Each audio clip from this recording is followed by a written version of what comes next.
बच्चों आज हम पढ़ने वाले हैं कि एक प्रमेय है, ये हमें सिद्ध करना है कि √2 एक अपरिमेय संख्या है। ठीक है, तो ये प्रमेय करने से पहले या सवाल करने से पहले एक विधि के बारे में जानेंगे जिसे हम बोलते हैं विरोधाभास विधि।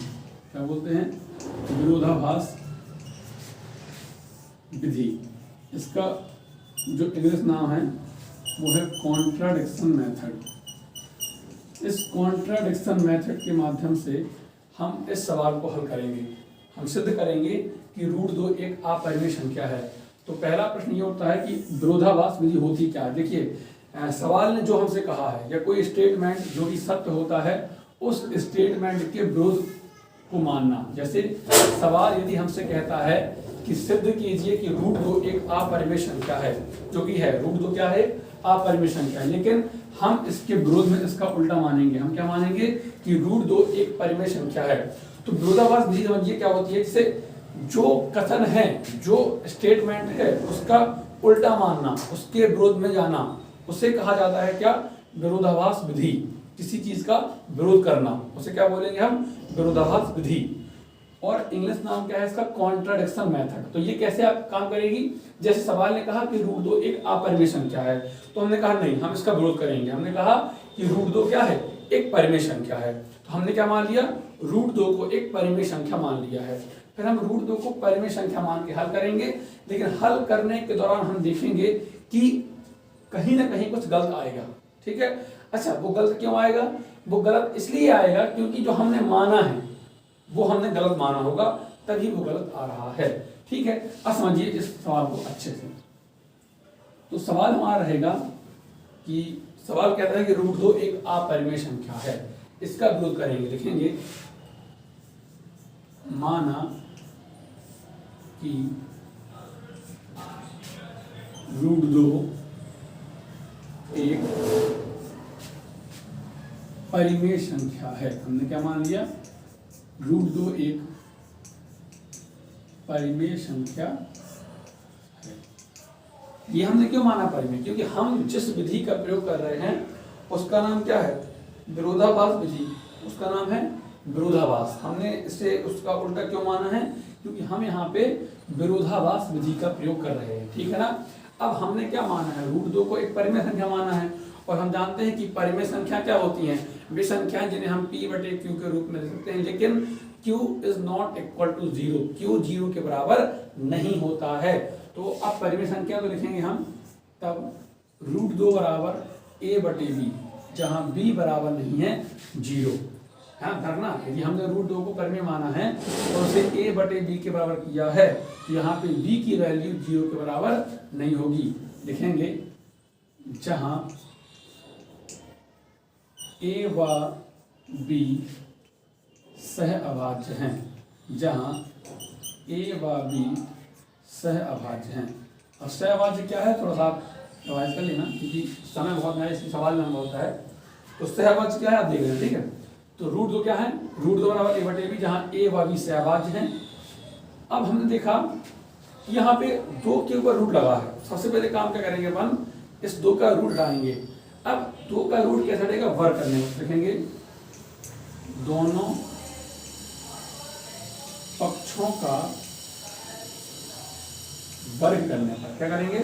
दोनों पक्षों का हम वर्ग कर लेंगे। वर्ग करने पर तो √2 का वर्ग क्या होगा? 2 ही आएगा। a का वर्ग a², b का वर्ग b²। अब हम कर देंगे यहाँ पे पक्षांतर, b आएगा यहाँ पे, जो जाएगा b² बराबर a²/2। तो जो ये लाइन लिखी है a²/2, थोड़ा सा समझना बेसिक तौर पे। जैसे एक संख्या है 8, मूल संख्या क्या है? 8, इसका वर्ग क्या है? 64। ठीक है, तो 8 का वर्ग 64 है, और एक हम मान लेते हैं भाजक 4, भाजक के रूप में 4 ले लेते हैं। ठीक है, तो देखिए यदि किसी संख्या का वर्ग, ये क्या है? वर्ग है। यदि किसी संख्या का वर्ग 4 से विभाजित हो रहा है, क्या बोला मैंने? कि यदि किसी संख्या का वर्ग यानी 64 4 से विभाजित हो रहा है, तो वह मूल संख्या वह मूल संख्या भी 4 से विभाजित होती है।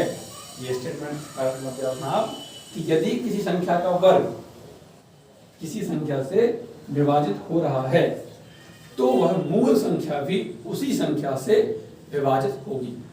लेकिन अंतर ये होगा कि दोनों स्थितियों में भागफल अलग अलग आएंगे। यदि आप इस स्थिति में निकालते हो भागफल तो 2 आएगा और इस स्थिति में 16 आएगा। लेकिन यदि संख्या का वर्ग 4 से विभाजित हो गया है तो मूल संख्या भी 4 से विभाजित होगी। बस अंतर ये रहेगा कि दोनों के जो भागफल अलग अलग आएंगे।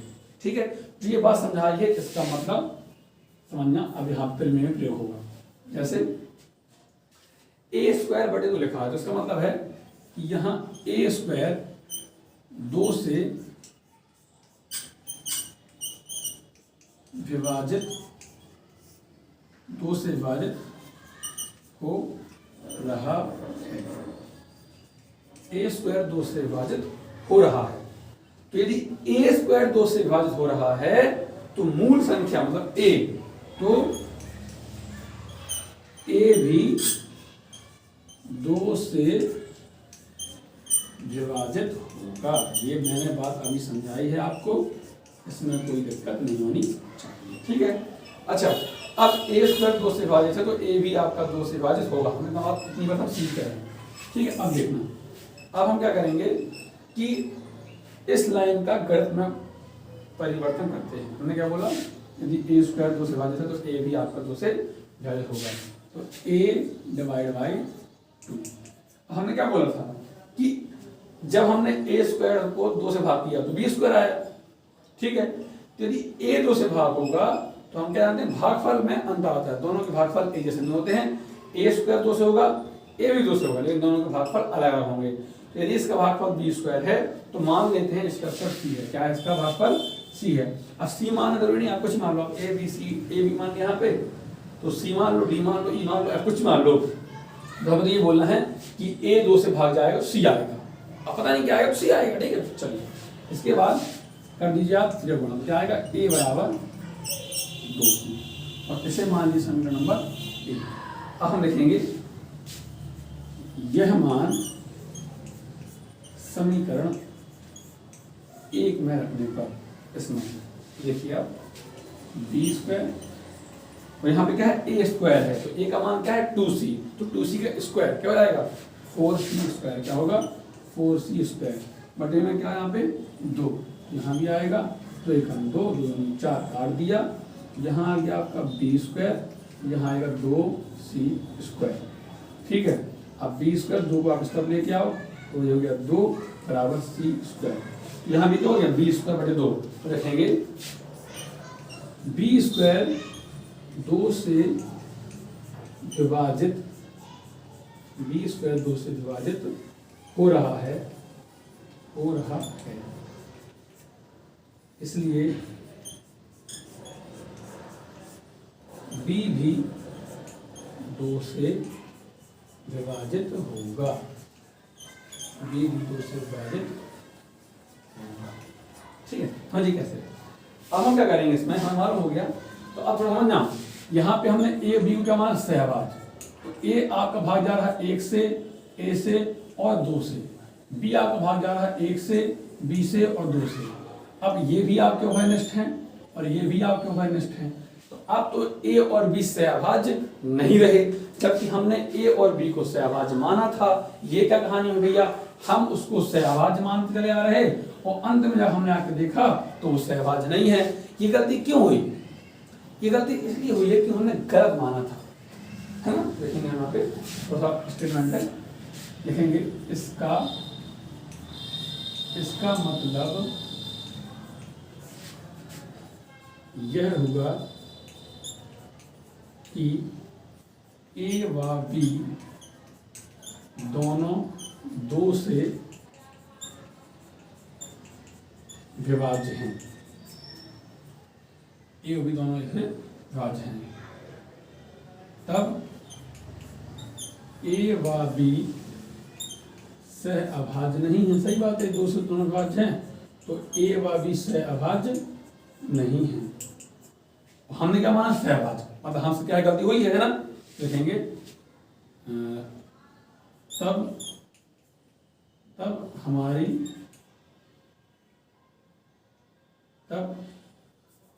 तब हमने गलत माना, ठीक है, तब हमने गलत माना है। तो यह जो गलती है, यह गलती हमारी गलत कल्पना के कारण हुई है। तो यह गलती हमारी गलत कल्पना के कारण हुई, तब यह गलती हमारी गलत कल्पना के कारण हुई है। अतः हमारी कल्पना भी गलत है, जो हमने माना है वो गलत है, सही क्या है जो बोल रहा था, ये बोला ना, जो हमने बोला थी वो गलत है, सही क्या है वो। अतः √2 एक अपरिमेय संख्या है। अतः √2 एक अपरिमेय संख्या है। अब √3 का आता है तो आप ऐसे करेंगे, √5 का आता है आप ऐसे करेंगे, और कुछ क्वेश्चन थोड़ी सी अलग है, 3 + 2 √5 है, सब इसी बेस पे हैं, आप कर सकते हो ऐसे, ठीक है। और कैसे आप पूछिए, फिर हम आगे करेंगे अगले प्रश्नावली की। धन्यवाद।